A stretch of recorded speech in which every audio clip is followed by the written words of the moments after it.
caminhoneiros de todo o Brasil. Por que motivo nós vamos parar, gente? Olha bem a situação do país hoje. Você não acha nem caminhão para fazer frete.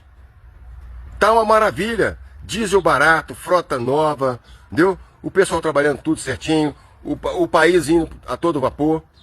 Por que parar? Todo mundo tá vendo, gente, que é politicagem pura. É só para prejudicar o governo atual. Tentar derrubar o governo atual e para poder abastar cada vez mais esses políticos e esses empresários neoliberais. Não vou fazer isso não, gente. Agora, se você tem alguma queixa, deixa aqui nos comentários. Por que você pararia? Deixa aqui nos comentários para o povo brasileiro saber se realmente justifica ou não o caminhoneiro parar. É isso aí, gente.